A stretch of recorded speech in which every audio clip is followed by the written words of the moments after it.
জামাতের কোনো বড় লিডাররা রাস্তায় ছিলেন না, রাস্তায় ছিলাম আমরা। জীবন বাজি রেখে বুলেটের সামনে, কামানের সামনে ছিলাম আমরা। জীবনের মায়া ত্যাগ করে রাস্তায় নেমে ভেবেছিলাম এইবার মানুষ মুক্তি পাবে, শান্তি পাবে। কিন্তু কি দেখলাম? রাস্তায় ছিলাম আমরা, আর এখন রাস্তায় গুন্ডামি করে, মাস্তানি করে, চাঁদাবাজি করে অন্যেরা। এই চাঁদাবাজির জন্য আন্দোলন করি নাই, গুন্ডামি করার জন্য আন্দোলন করি নাই, কাউকে দখল করার জন্য আন্দোলন করি নাই। স্বামীকে বেঁধে রেখে তজুমুদ্দিনে স্ত্রীকে ধর্ষণ করার জন্য আন্দোলন করি নাই। বগুড়ায় এক মেয়েকে প্রস্তাব দিয়েছে, বাবাই রাজি হয় নাই।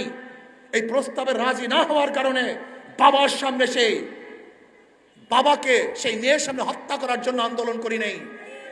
চাঁদা চেয়েছে যুবকের কাছে, চাঁদা না দেওয়ার কারণে মা সামনে থেকে যুবককে এনে হত্যা করেছে, এর জন্য আন্দোলন করি নাই।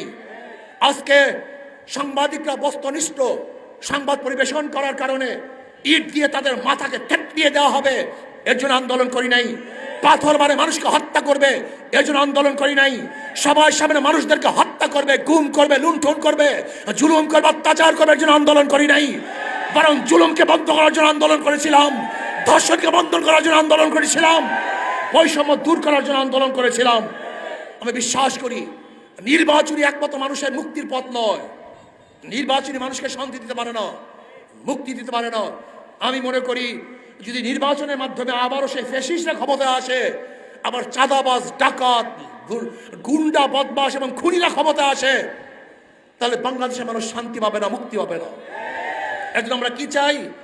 আমাদের শায়খ মোর্শেদ নফর আল্লাহর কথা বলেছেন, শুধু নেতা নয় নীতির পরিবর্তন চাই। শুধু নেতা নয়, নীতির পরিবর্তন চাই। ওদের মার্কার মধ্যে ভুল, ওদের মার্কার মধ্যে ধোঁকাবাজি,